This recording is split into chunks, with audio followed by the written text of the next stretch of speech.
part of the Press Play Podcast Network. Look up in the sky. It's a bird. It's a plane.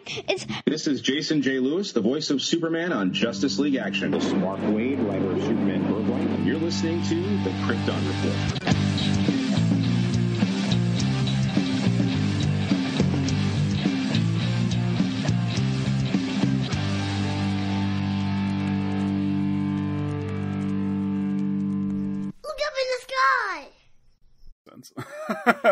So Case and I are back, and this is just we're having some technical issues, but I have Mr. Case Aiken from another Superman podcast, and we're here to talk Superman stuff. Yeah, and it's a good era for Superman type stuff. So as you mentioned, I'm from the Men of Steel podcast, which is for Superman and Superman adjacent material. So of course I've been following all the stuff that's been going on in the comics and the shows and whatnot. So very excited to talk about both a retro show today, but also talk about a show that just wrapped up its third season. Yeah, it's very nice because, you know, what's weird about the Ruby Spears show is like, it's the cartoon that everyone forgets ever existed. Yeah. Because it's only 13 episodes and it just kind of gets, you know, I've told the story before where I was at Target one day and I saw it, and it was like $5 for the DVD set. But I didn't realize it was what it was. I thought it was the old Filmation that I had a season of, you know, because it was packaged weird. And then later I learned, oh, it's this Ruby Spears that was kind of this weird in-between cartoon series. And this was, I don't know, it's been maybe like 8 years or something since that. But it's weird. Yeah, the reason why I was excited to talk about it is because it's a show I binged for the first time like last year, maybe 2 years ago at this point, because it was just totally off my radar as a Superman fan and as an animated series fan in general, and also someone who was like in the exact age range when this show was out that I should have been watching it. Yep. I'm 39 now, so like frame of reference on this one. And this was what, 89 when the show was out. So I'm 38, so like I'm in the same boat with you.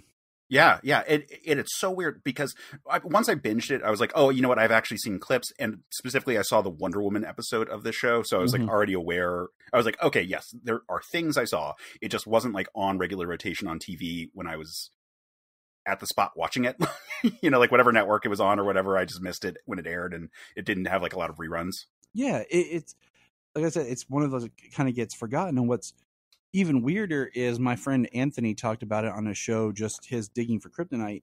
And the funny part was the Ruby Spears series at the time was on Tubi. And I was like, yay, Tubi. And now it's not. So we champion Tubi when Tubi, you know, doesn't let us down. Yeah, the streaming situation right now is really frustrating for a lot of that kind of content. Like DC just announced they're pulling a DC Superhero Girls from Max, and it's like that's just frustrating. Like, yeah, like we were sold on being able to watch anything, anytime, and now it's way more restrictive than even that. And that's why I go back to saying I just bring back DC Universe. I loved it. Right?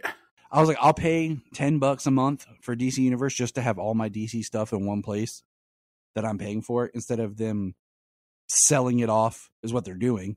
Yeah. They're selling it off to other streamers. And I'm like, now we're going backwards to where we were. So, right. DC Universe was such a great app. When Men of Steel launched, it was the height of, or not the height of, it was the, like right around the time that DC Universe launched. And so there was a lot of times where we would just be like, we need an episode. What random documentary or special features video or whatever was up on there that we could watch? So it was like, here's the Science of Superman featurette that like came out alongside Superman Returns, or here, you know, or there's all this material you could just easily access because it was all the DC content and only that. And like, I admit, from the standpoint of a consumer, it doesn't make a lot of sense. It's like in terms of subscriptions, just for the general mass market audience. But for us nerds, like us comic nerds, it was perfect. Yeah, it was perfect. I mean, it just really kills me because just like in the same thing you were saying, we had planned on doing, you know, the Adventures of Superman was there, Superboy was there, stuff that had never really streamed before. Now all that's gone. Yeah. The Legion of Superheroes cartoon. Yep. Which, yeah. We were actually in the process of reviewing that when DC Universe, everything moved to Max and it wasn't there. Right. So then James and I both just bought the Blu-ray set. So it's just back to buying physical to have. Yeah. But okay, we're going to get into this. So the first thing I'm going to ask Mr. Case about here is we have a new Superman and new Lois cast. What are your thoughts on this for Superman Legacy? Okay, so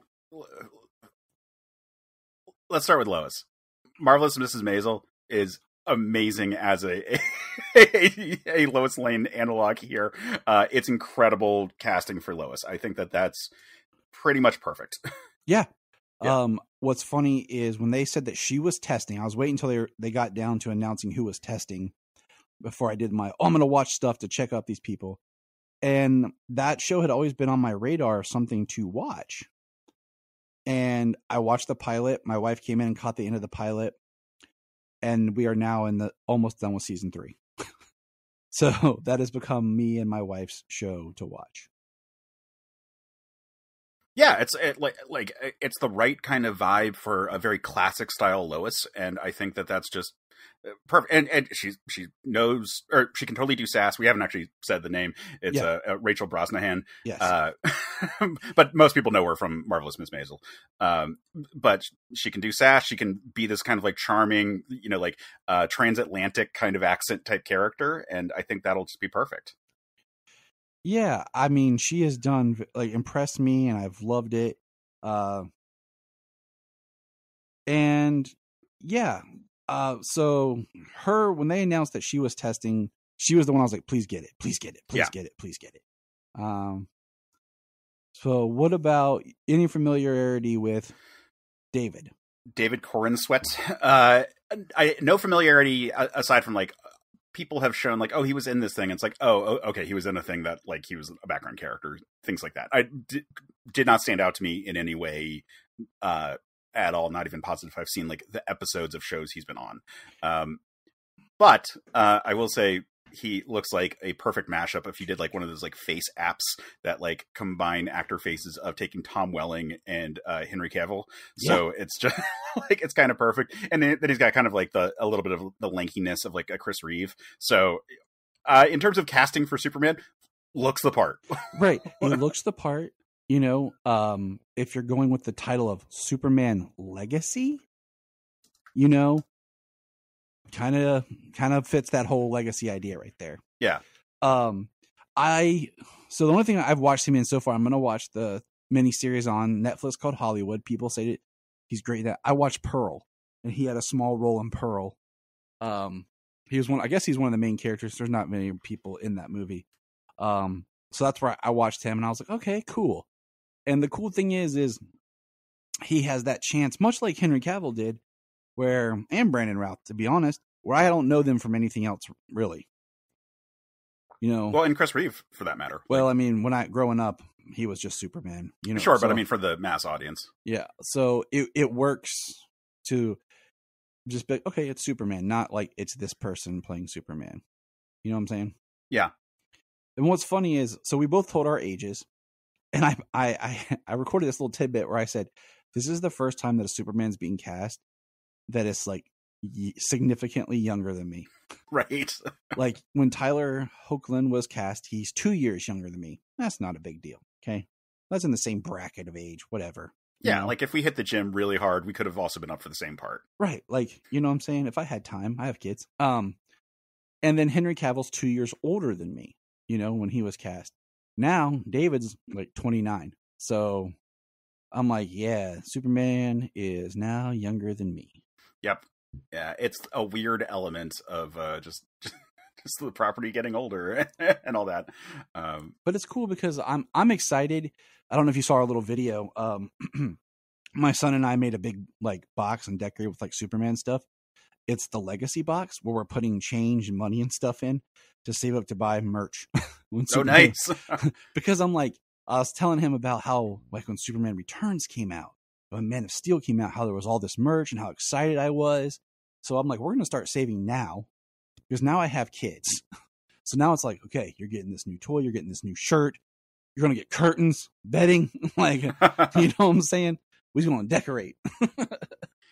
Yeah, that's always like kind of the side thing that's so cool about like when these big media properties come out for the characters. Like right now, obviously Across the Spider-Verse just came out, and all of a sudden there's like all this Spider-Man merch, and specifically like Spider-Man merch for characters that no one would have talked about before. Like I recently bought like the Scarlet Spider hoodie, and Yes. it's like, it's not just like a costumey kind of shirt, and it doesn't have the sleeves attached to it. It's like the proper full hoodie, sleeveless and all. And it's like, oh man, the fact that I can just buy this now is great. Thank you, Spider-Verse, for existing, so that some of the like my middle school like comic book nerd can actually like finally own some of the stuff that I've just always wanted. And thanks to like popularity by way of increased, availability, it's actually there. I'm with you.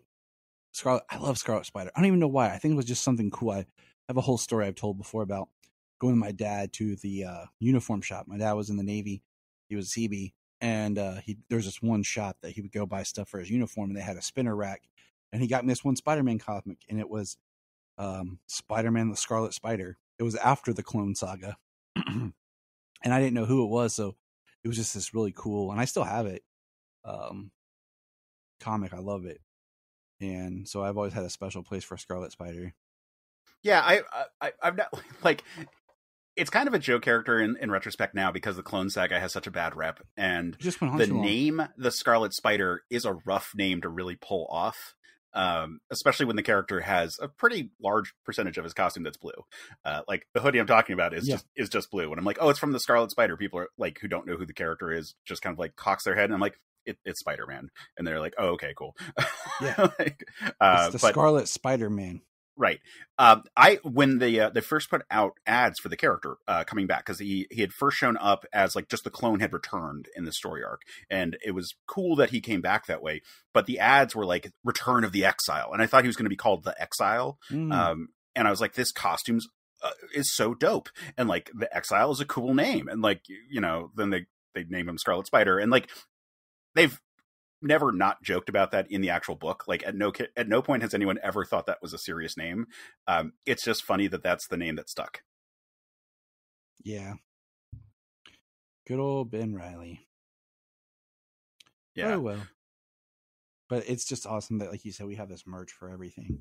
So I'm excited for my kids to get caught up in the hype of Superman like I did for Man of Steel and for Superman Returns. So I'm, looking on the positive. I'm always got to be hopeful and optimistic, for the future. So yeah, I mean, that's part of being a Superman fan, right? Exactly. If you're not, then what the heck?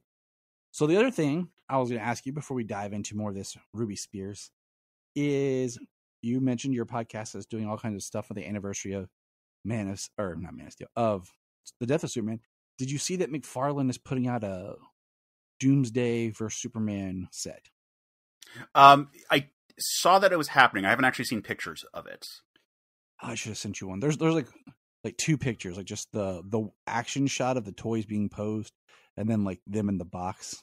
It looks cool. Here's a spoiler alert for our listeners. I'm gonna buy 2 of them, one for me, and Solomon's getting one for Christmas. Because he wants one. He loves Doomsday for some reason. And my kids, I actually made a video. I edited together every Doomsday versus Superman fight in one video. And I even threw in like a battle scene of Doomsday from Krypton, the TV show. Oh, nice. So it's, some of them are the full fight, some are just clips. So from like Justice League, the little part from the Superman 75 anniversary cartoon, from Justice League Unlimited, I think, as well, and then just the different animated movies, and then of course the live action stuff. Right. So, and now I'm looking at a picture of the figures now. That they're very cool looking. The only complaint, if I have to say one, is I wish Doomsday was a little bit bigger. Like if you're familiar, even more so. Yeah, like if you're familiar with the McFarlane figures, like my wife got Swamp Thing because my wife is dope, and that one's like huge, like it's the biggest one. But like the Killer Croc or the more recent like Dark Side are bigger, but they're not super huge. I kind of wish Doomsday was right in there, just a little bit bigger, but it's all good. Yeah, he does look bigger than the like I have the Superman fighting the Batman Doomsday from Death Metal. My wife got that for me for Christmas 2 years ago. And I've seen pictures of the comparison. So he is bigger than this figure I have. So we will. Okay, still, it's cool just seeing, like, I mean, for a character that's like, frankly, as toyetic as Doomsday is, Mm-hmm. you know, it's like, it's all about the visual, and then like the spiky bits, which, you know, represented in plastic are going to be cool looking, and you can like set up some really cool poses. Like Mm-hmm. looking online right now, I'm seeing a bunch of like really cool kind of like positionings of the figures. I'm like, oh yeah, all right, nice. This is good. Yeah. All we need is that like War World version of Superman to like go up against him, and it's like a really cool epic monster versus like gladiator kind of fight scene. But even just the classic Superman is going to look awesome, however you pose it on your shelf. It is weird that the figure isn't based more like the gladiator, where he doesn't have a shirt, you know, and it's just like torn, or like more of a torn shirt, focusing on that like last couple pages of the battle. Yeah. So, but there's been another battle. Case, have you been watching Superman and Lois? Yes, I have, and I was curious if we're gonna get into how that video you made probably needs to be updated with some additional footage. No, I made it afterwards because you got it right after. Nice, because Solomon sat and he watched Superman and Lois with me on that, and he was like, "Wow!"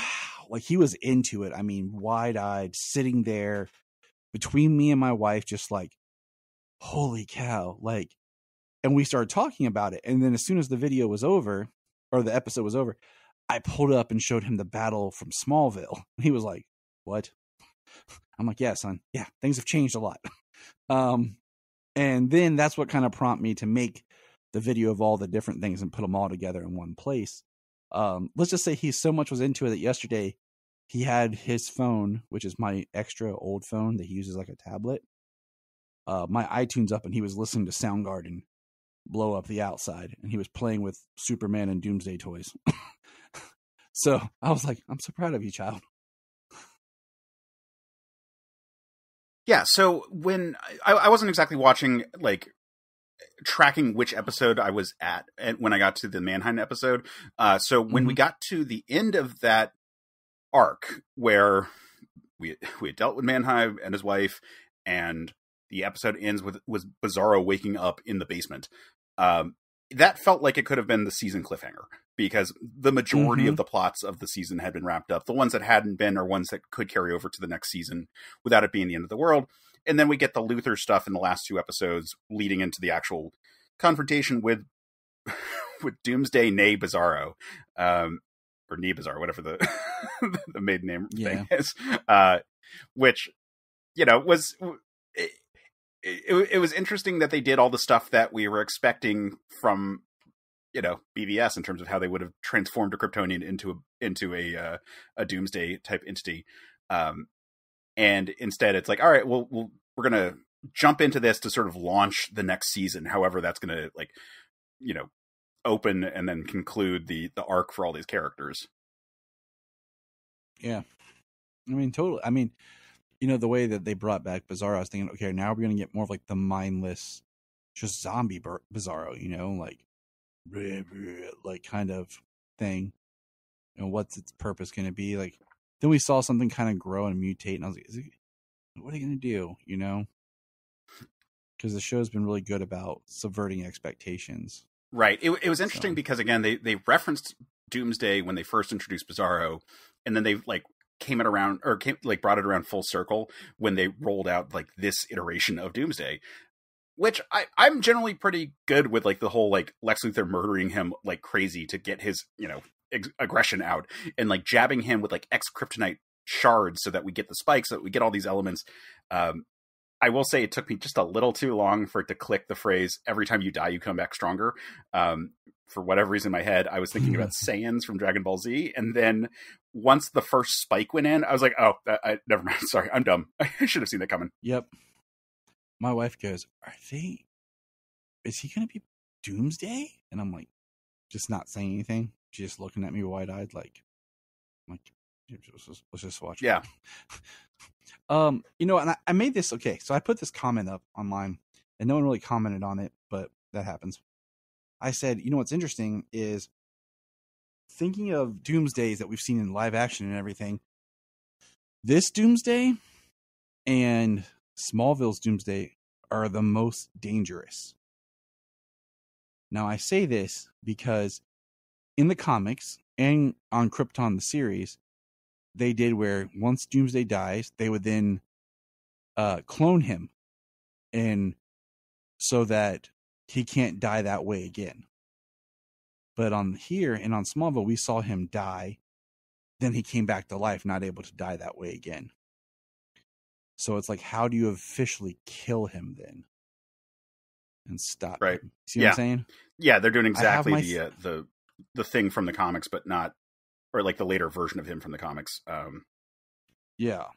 So instead of like you taking the corpse, cloning the corpse, and doing it again, kind of thing, they're just kind of speeding it. I have my theories how Hilba stopped. I have my theories, but I'll save those. So how are you feeling about that cliffhanger?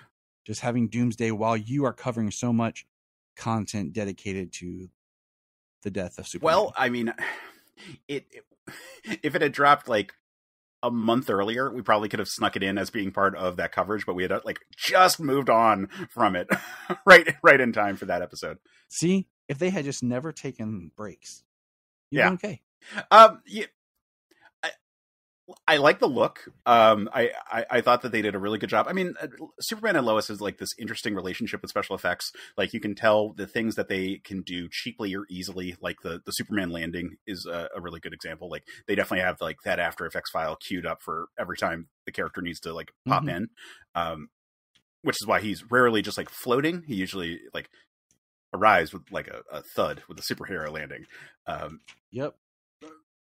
And I feel like the effects were pretty good here. Like it still looks like CGI, and I don't think that any of us were expecting it to look particularly different. It doesn't look like a movie quality CG monster, but I thought it looked pretty good design wise. I thought that the effect was pretty good. There are moments where it's like, well, why is he so aggressive towards Superman specifically? Because like that Bizarro kind of like Bizarros tend to have like redemption arcs, and we saw that Bizarro innately wasn't a bad guy. He just was, in a fucked up situation. So it's sort of its own. I just take it he was well, killed. Yeah, exactly. He came back and he was like eating rats and stuff in the basement. So yeah, he was brought back to life through some sort of super science. His mind's already messed up from that, whatever they did to him. And then my wife pointed out that Luthor's kind of power that we saw set up is that he gets into your head and twists it. So he's already being killed over and over again and being twisted by Luthor. So, whatever. It works. Yeah, I liked the whole sequence with that. I liked how they set up this Luthor. I was a fan of this style.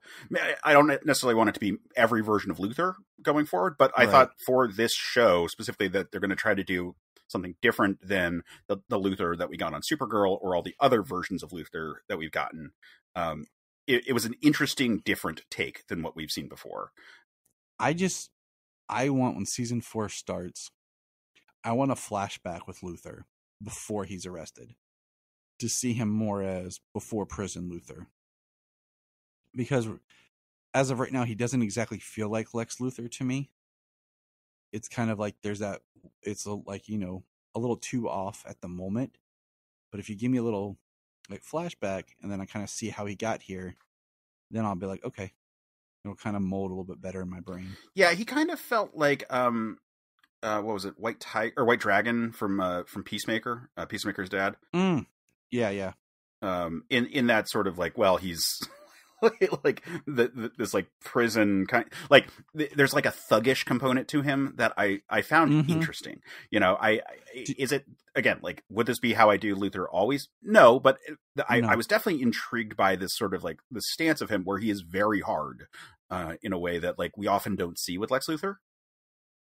And that's fine. Like I'm cool with him being that way now, but show me him in before, just so I can kind of understand his journey more. And I think we will see that with like he's looking for his daughter. You know what I'm saying?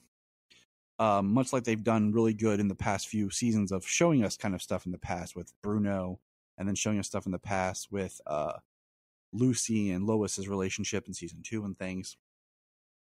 So I look forward to that in season 4. Now, did you watch Titans this season? I did. I haven't gotten into Titans. It's always been on my like list to check out, but it's just if you get a chance, okay, I'm gonna say this: just go into season 2, find the Superboy episode, watch it, because it is almost a complete standalone episode.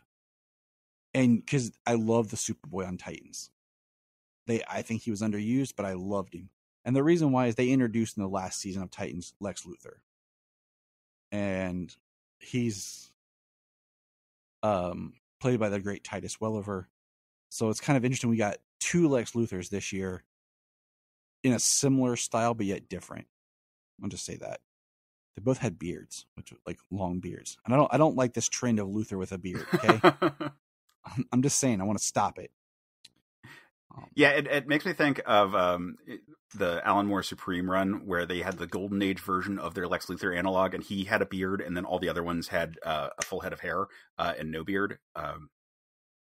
Yeah, just that kind of style. Again, I don't really mind it here. Like, I thought it was fine for this. Like, I'm just out of prison. I've got tattoos. I had beaten up so many people and threatened so many people that I became king of the prison I was in and was able to like expand my criminal empire while in jail, kind of Lex Luthor. Mm-hmm.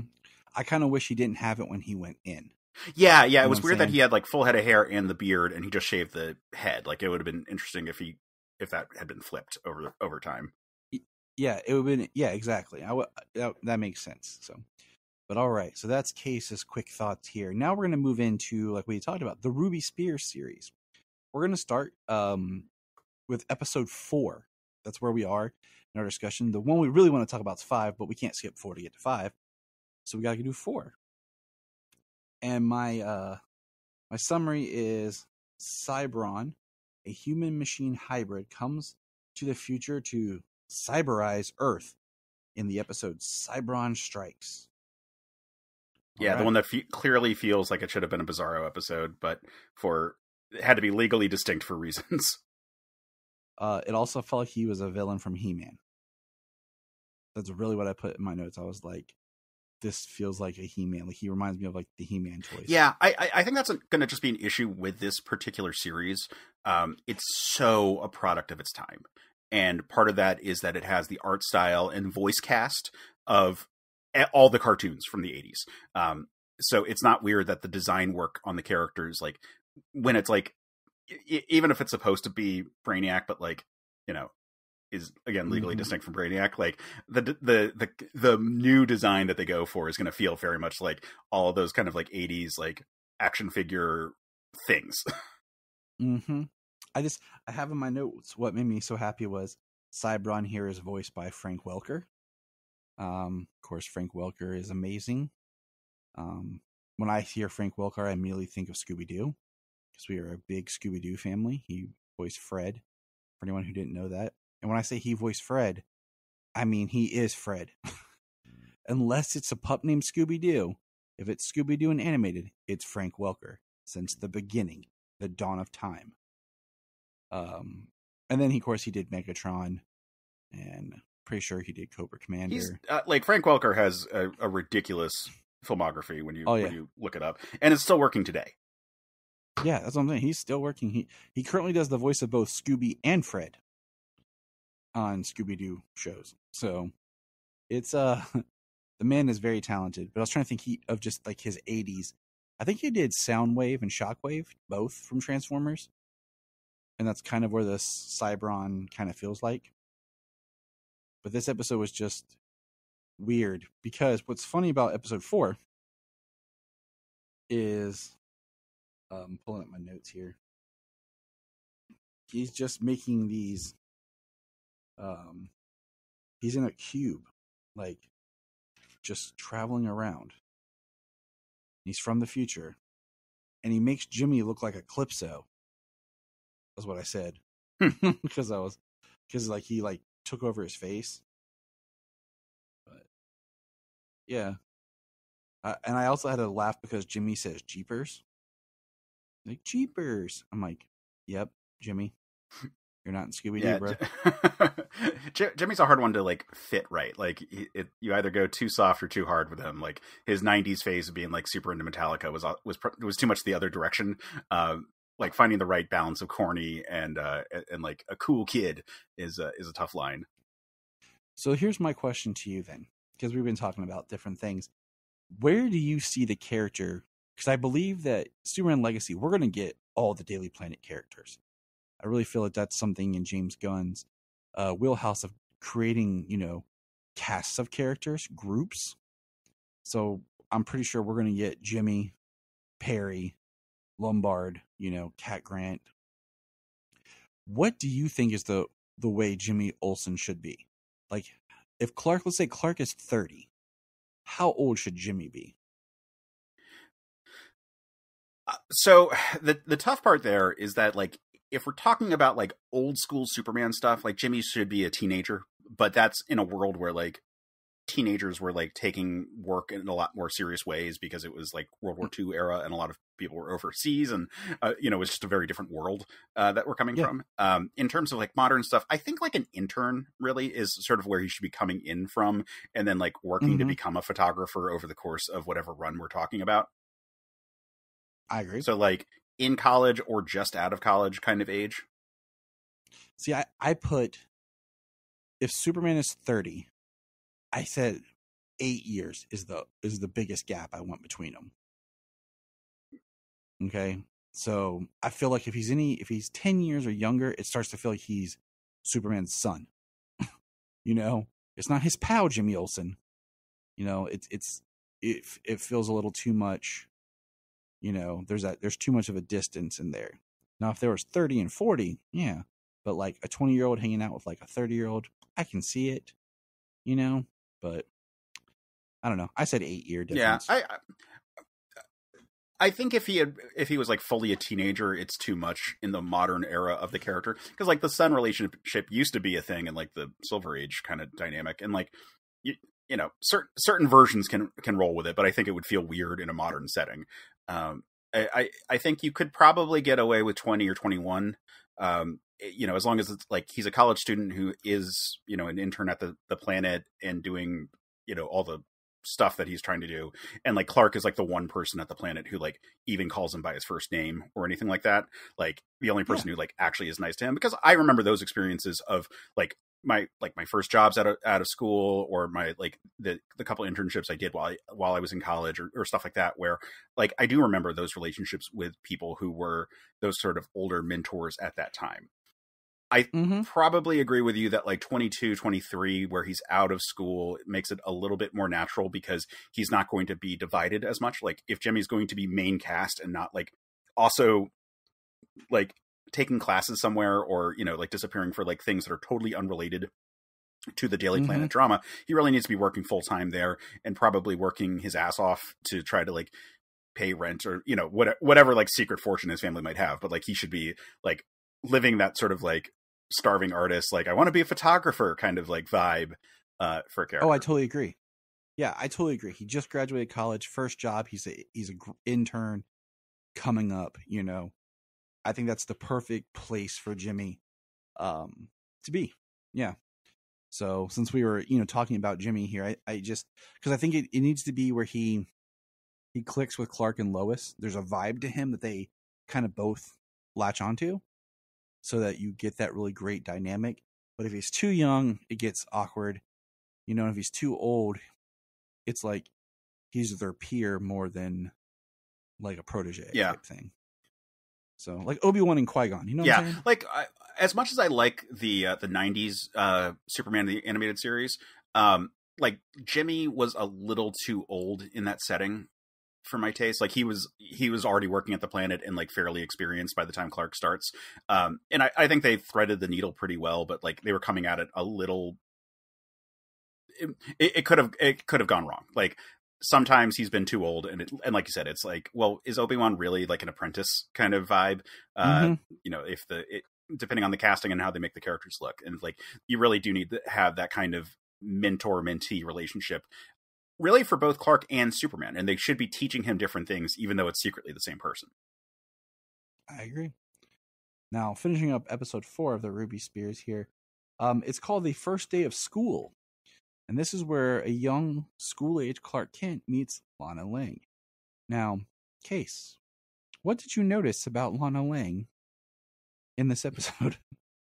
Hang on, sorry. I actually didn't rewatch this episode because I was just doing Big Scoop.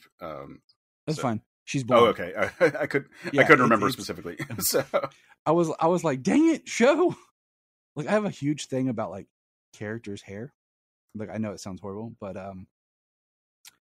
I feel like, in comics it was such a big deal because you only had so many colors, and to identify certain characters, like Lois Lane has black hair. Lana Lang has red hair. And then since the Superboy TV series, we have not had a redheaded Lana Lang. Yeah, there's this element of redheads in comics. Like you said, there's such a restricted limit in terms of like how you identify people. Like the art style, especially because of the way it's printed, usually wasn't very high detail. And so like, while you might have great pencilers doing stuff who could do much more detailed work, spitting out a monthly book, especially on this like cruder printing style, like, how much facial detail are you really going to get?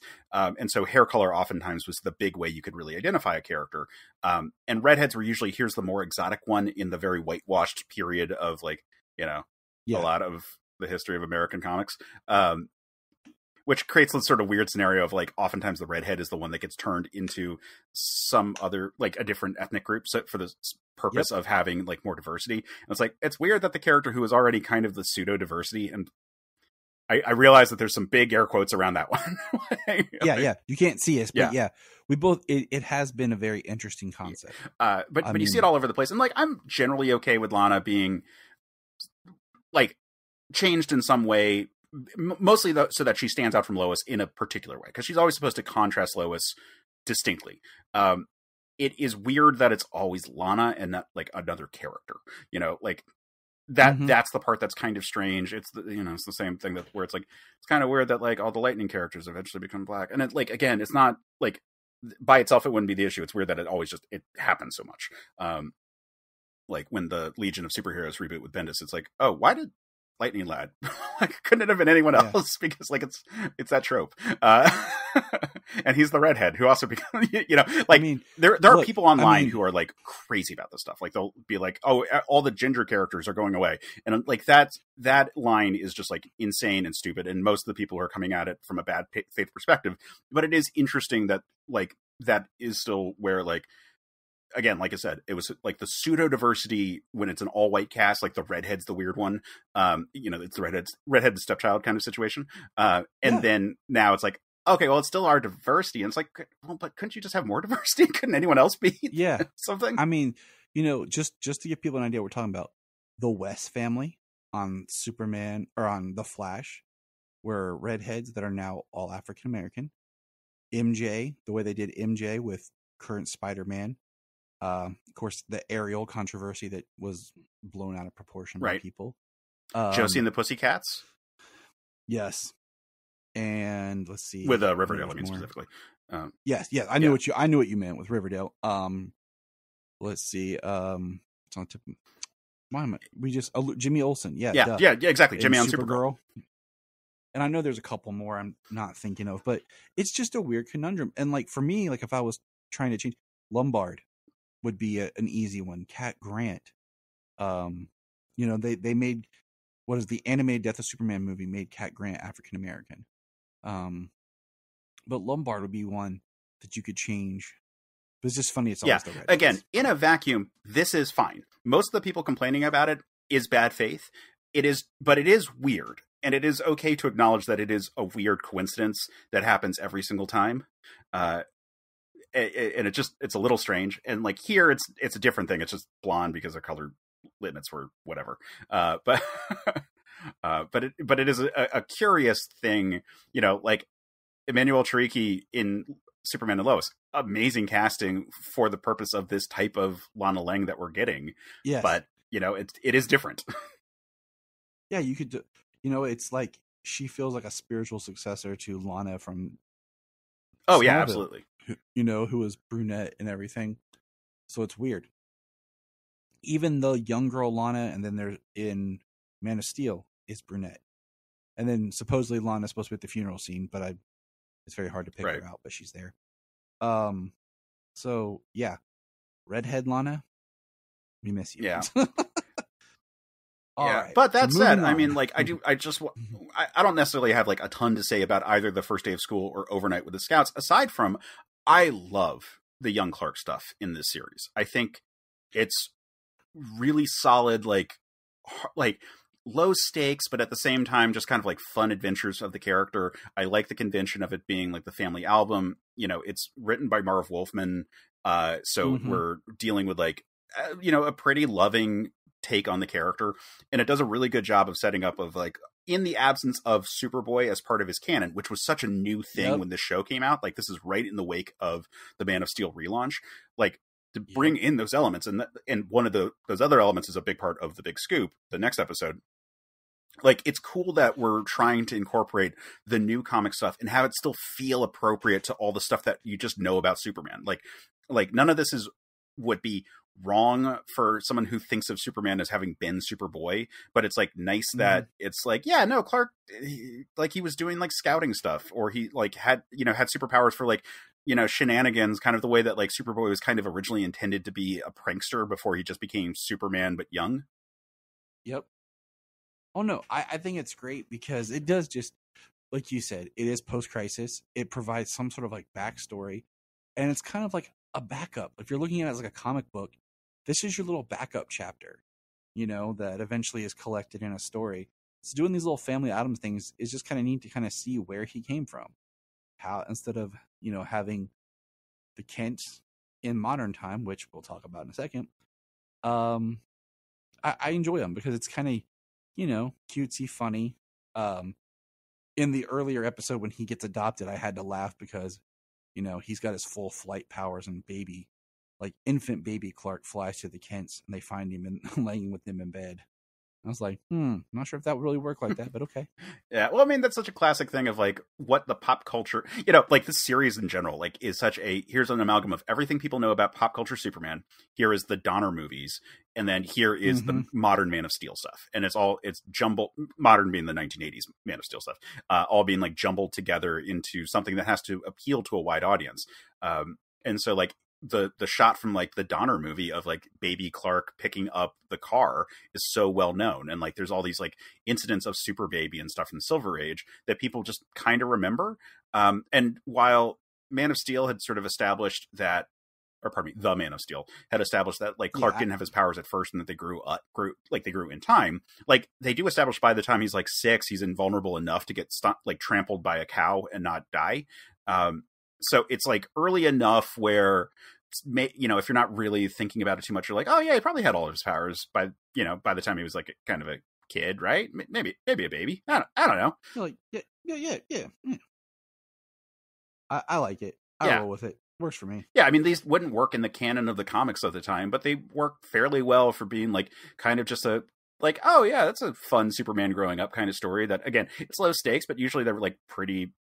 Like, they're pretty amusing for how short they are. Like, they're like little shorts that are like kind of just like nice snippets of like Superman growing up, and I think that they are the strongest part of this series in terms of the overall package it's presenting. Like, I think there are some very solid, like, we were saying the show is very much a product of its time. Like, the voice cast is very much like everyone you'd kind of expect. Like, if you've watched G.I. Joe and He-Man and Turtles and any other thing from the mid to late 80s, you've heard all of these actors before. They've been in a billion things. But in this scenario, it's like, well, the Superman stuff is perfectly fine Superman fare, but it's not anything that's going to like blow you away if you've grown up on like Hanna-Barbera superhero knockoff stuff. But like adding this extra element of him growing up kind of adds to the mythology of the character. And I think that creates, like you said, a stronger overall package that they're presenting of like, yeah, if you like the movies, and like, we know we're trying to appeal to the movies. The opening credits are the Superman theme song from the movies, just, slightly modified. And like the first scene of Superman and Lois in the first episode is them doing the flight scene from the first movie. Like, if you like all the movie stuff, but you want to just have a better feel for the character, these are really nice like snippets of the character to give you that like additional context. Totally. I couldn't say it better. Like, it's nice and refreshing. And, I've been watching these with my kids. So this they think it's kind of funny, and just the little things. 'Cause, my kids are 6 and 8. So as Clark's kind of growing up, they're like, oh, now he's like my age. I'm like, yeah, he's your age here, Sayla. In the first day of school, because she'll be starting first grade. So, it was kind of like her relating to it. And then the camping one, I'm like, yeah, this is like your age, Solomon. So it makes it fun.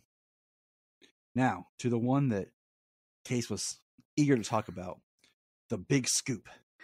It has a 6.5 on IMDb, and it says Luthor steals a prophetic machine and discovers Superman's true identity in the Big Scoop. I'll let you take it away here and talk first. All right. So when I was trying to pick episodes, I was trying to pick one that was like probably not a lot of people are like fighting over, but it would still like kind of cover the things I wanted to discuss. And I will be frank, the bigger reason I picked the episode was the Overnight with the Scouts part. Not that I have a lot to say about it. It's just like a good example of like, yeah, no, Superman doing Superman stuff, but like just as a kid, like he's doing kid stuff and his superpowers are letting him like get away with some stuff a little bit better. But the central threat, like not threat, but the central like challenge of the sequence is made easier by superpowers, but not negated by superpowers. That being that his friends are all scared of a boogeyman, and he's also kind of scared of a boogeyman. And it ends up with him being like a friend to animals, and that's fun there. So that's the big reason that I was like, yeah, let's talk about it. But also, we get a Lex Luthor episode, and he appears a lot in this series, and it's an interesting time for them to tackle how they want to depict Lex Luthor, because this is the rise of the businessman Lex, and the like, oh, I'm like Teflon, you can't pin anything on me kind of character, that, is so influential to the modern interpretation of the character, but was very new at the point when this came out.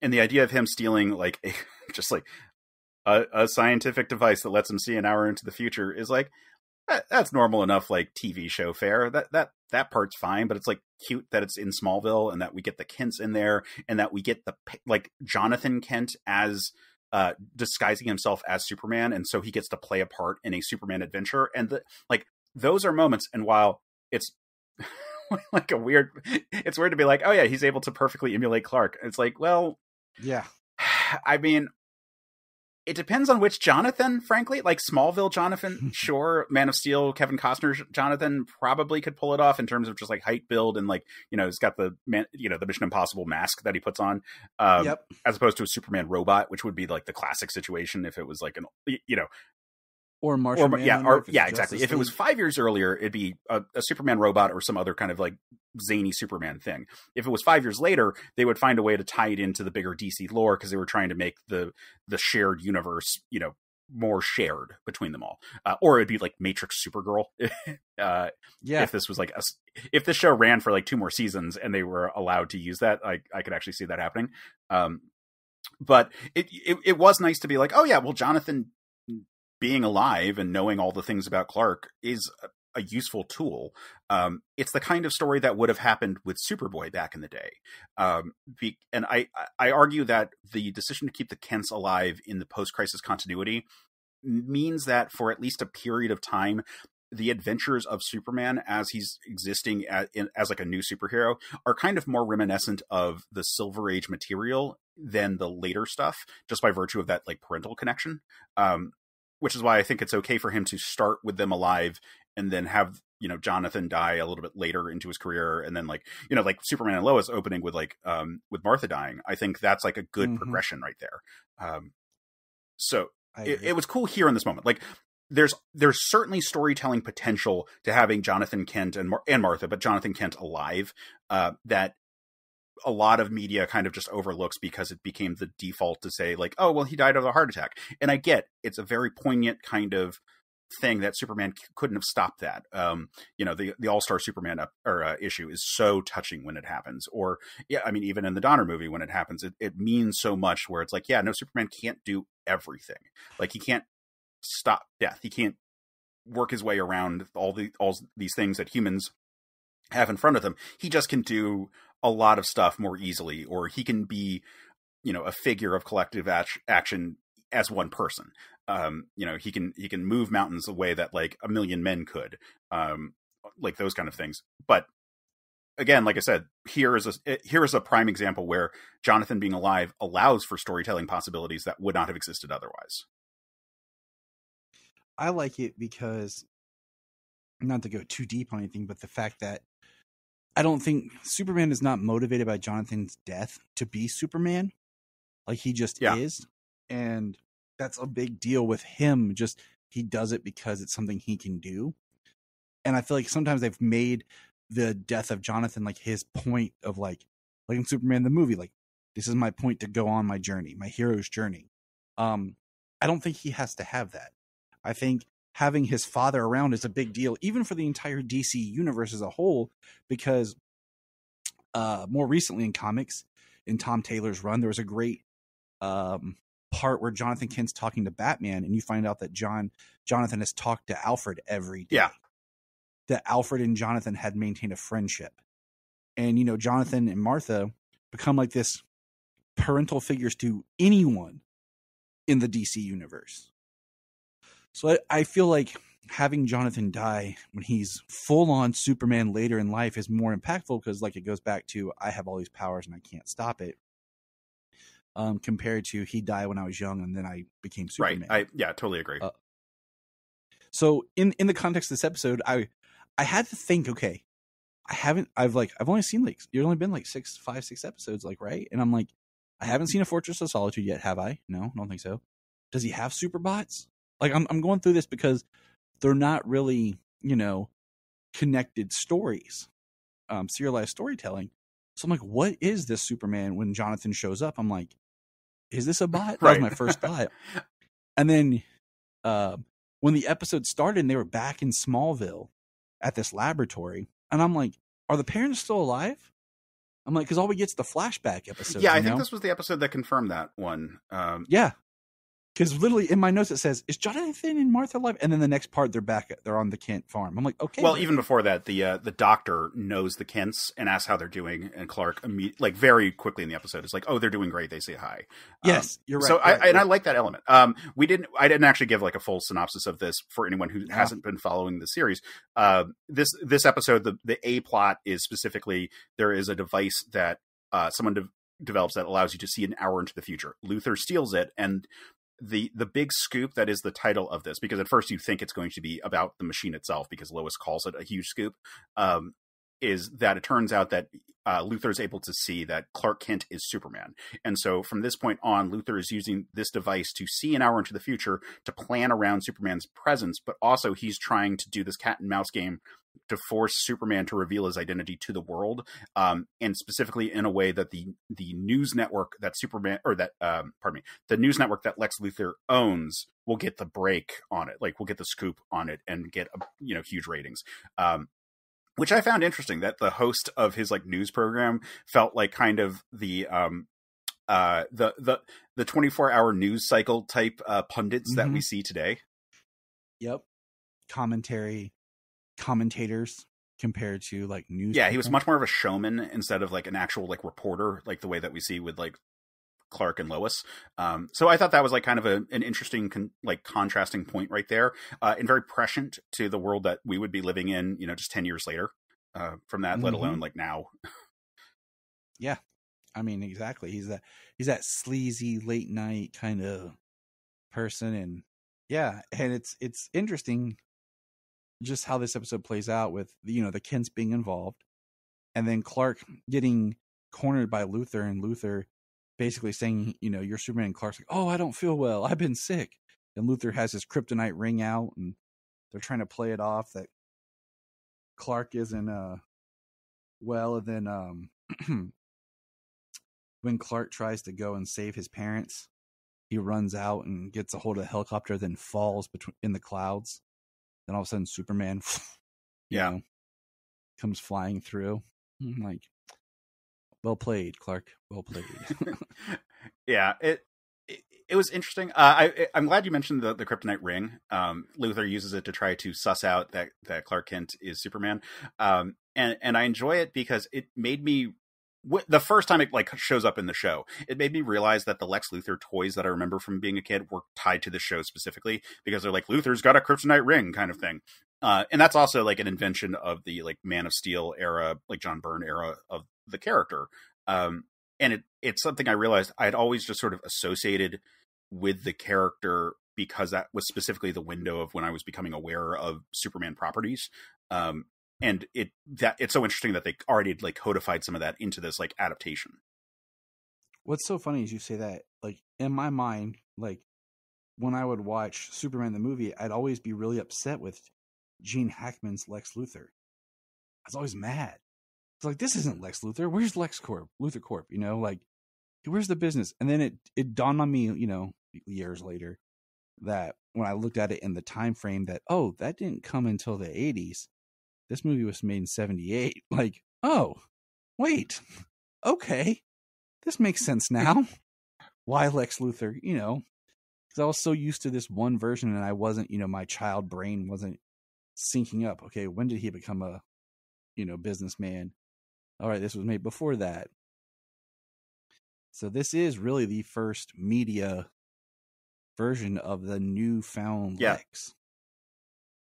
And that's what I think is so weird about this show, is it just not really having that prominent place in, or the fact that just, you know, did not last. No, it's weird because it's not bad. Like it's not the greatest thing ever, but it's not bad. The animation quality is great. The voice acting, it's all perfect for 1988. Like I said, it's jarring because every voice actor on this has been in a million things in this exact window of time. So everyone is like, no, I know that voice. I know that voice. Like you might not know all their names as actors, but you're like, no, I definitely recognize them from, you know, a thing.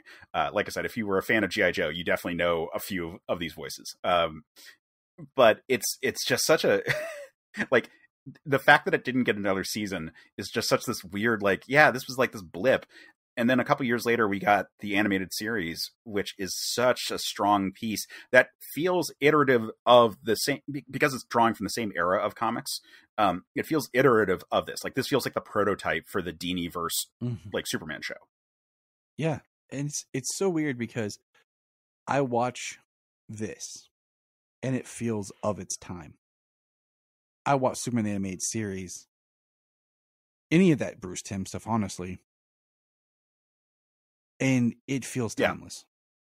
The animation, because I say that because, you know, my kids walk in when I'm watching this and they'll watch it sometimes, but we can watch an episode of Batman the Animated Series, Superman the Animated Series. We were actually, the kids and I, yesterday, for some reason, they wanted to play Arkham City. They got out of the games and like, let's play this. I came home and they were starting to play it. So me and the kids spent like 3 hours taking turns, just all of us working together playing Arkham City. And in Arkham City, like, we changed the costume to Batman Beyond, and they were talking about it. So tonight, as we were having dinner, we watched the pilot for Batman Beyond. And they were so into it. And I'm like, that was 1999. You know? It's over 20 years ago. But it still holds up and it's still engrossing children. And I think that's a testament to that animation time. Because I feel like a lot of stuff that we're getting now won't hold to that timelessness that'll translate to, like, my grandchildren. God, that's weird to say. Yeah, I mean, I think that the stylized look that they adopted goes a long way for that. The decision to have Batman be particularly atemporal, like the you know, the old timey kind of elements, but also like modern computers and like screens that just don't look right. Like, there's a lot of like Art Deco and mid-century modern elements that are incorporated into Superman the Animated Series, even if it's less so than the Batman animated series. And I think those all go a long way for it not being jarring how specific a point that it was created at was. Like, the worst you could say is that you know, there's no smartphones. Yeah, I mean, honestly, yes. So here's another question for you as we get into this. How excited are you for My Adventures with Superman? Oh, that looks really cool. I can't wait to watch it. The best thing about it is my friend Luke, the Geek of Steel, Mr. Luke Bug, he was able to watch a couple episodes early to do a review. And I messaged him when he said he would post him. I asked him one thing. I said, is this something I can watch with my kids? Because that's the thing that's kind of bugged me about it being classified under Adult Swim. And his response was, yes, absolutely. Watch it with your kids. Watch it. It's great family fun. And that made me so happy because I had seen an article that said it was supposed to be like, you know, for family or whatever. And I'm like, why is it a midnight on Adult Swim? Mhm. You know? So like it just made me happy. So I'm really looking forward to next week when it premieres to be able to watch it with my kids. Yeah, and hopefully that has like a same kind of timeless kind of component.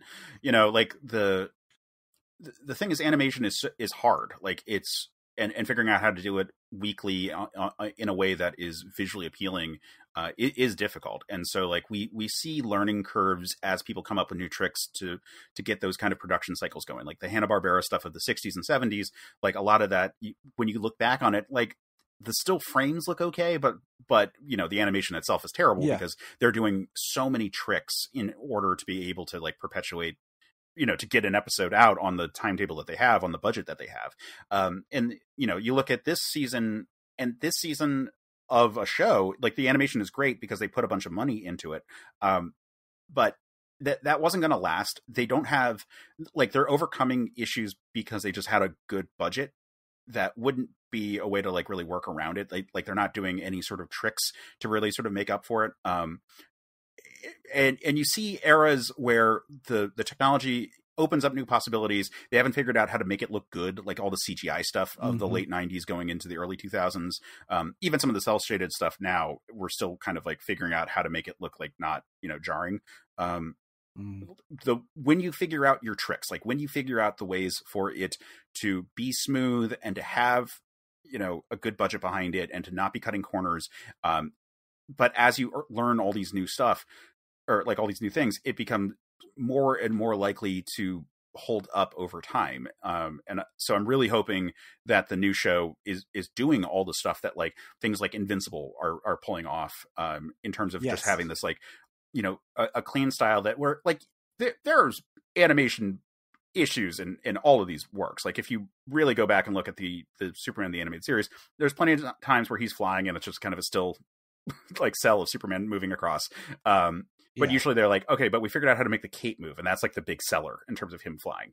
You know, Invincible has plenty of spots where like there's animation issues. You can tell when like they're putting more money into a scene versus less.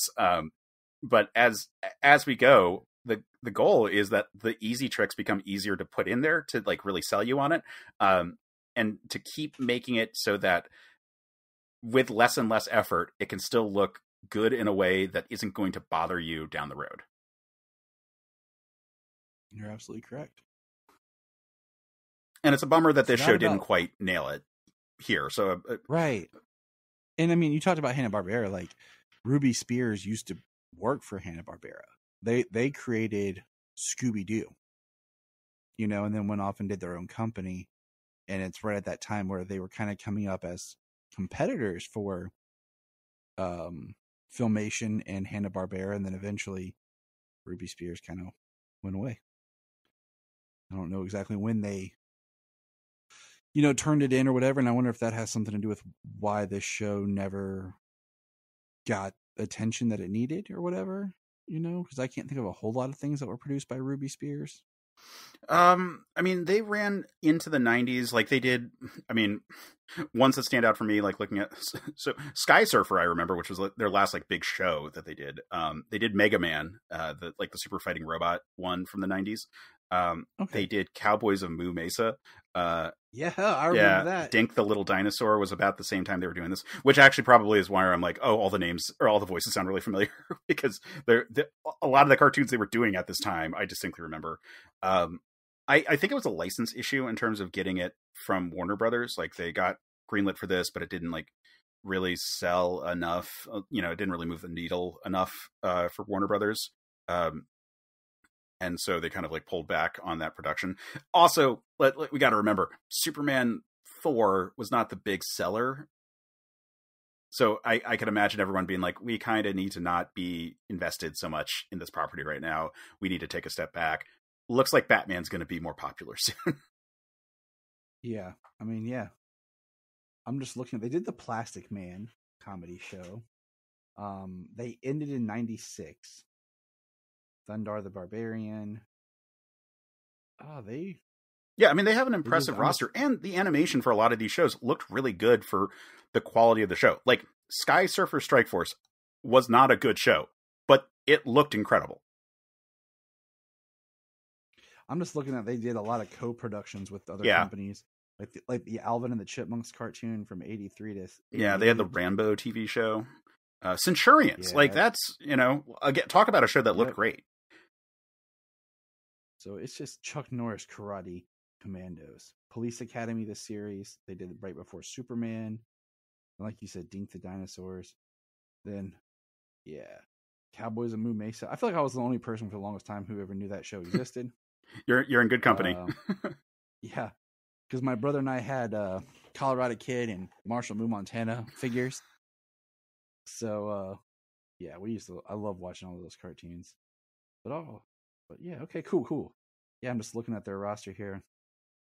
It's just neat, like I feel like I have a whole speech I could give you about how I feel like Cartoon Network is the reason why cartoons suck and how we don't have Toys R Us anymore.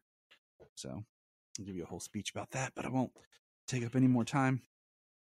So Case, let everybody know again where they can find you as we wrap up here. Yeah, so if you are interested in Superman type material, which I'm assuming you would be if you're listening to the show, I am the co-host of Men of Steel, which is a podcast on the Certain Point of View podcast network.